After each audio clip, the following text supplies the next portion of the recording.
Angry words were exchanged in the House of Commons today in a debate about who decides on whether to shut hospitals in England. The Health Secretary, Jeremy Hunt, clashed with his Labour opposite number, Andy Burnham. MPs voted to give the Health Secretary new powers on hospital closures. From Westminster, here's our political correspondent, Libby Vina. Ordering the closure of a failing hospital might not seem too controversial.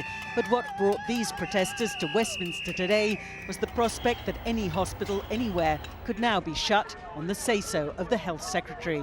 Now he's just throwing his toys out of the pram, quite frankly, because they want to be able to go around and close hospitals down. It's what happened here at Lewisham Hospital in South London last year that led to today's vote. Attempts to close the A&E because neighbouring hospitals were in financial difficulty were deemed illegal. A clause inserted in the care bill tonight overturns that. The coalition agreement said that they will end centrally dictated closures. Well, they've ripped all of that up this afternoon, Mr. Speaker, by passing clause 119. As to the suggestion the government was merely tidying up the mess Labour had left behind. Everything's our fault. Never their fault or his fault.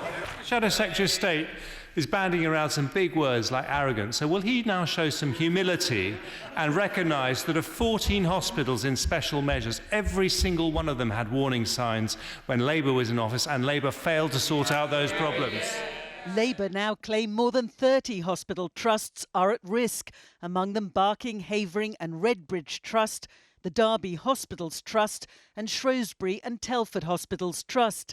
But what do independent experts make of the new powers to close hospitals? It's a significant change in the law. It means the Secretary of State for Health will have more powers to close hospitals or shift where services are provided.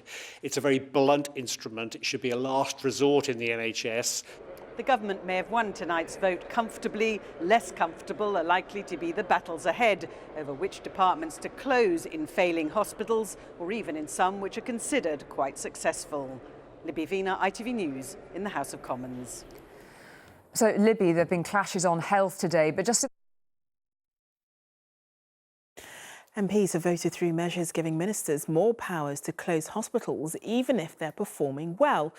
The government has been trying to change the law after judges ruled the Health Secretary acted illegally by trying to downgrade services at Lewisham Hospital last year. The controversial clause 119 has been added to the healthcare bill, meaning special administrators who take over any failing hospitals can push through other local changes.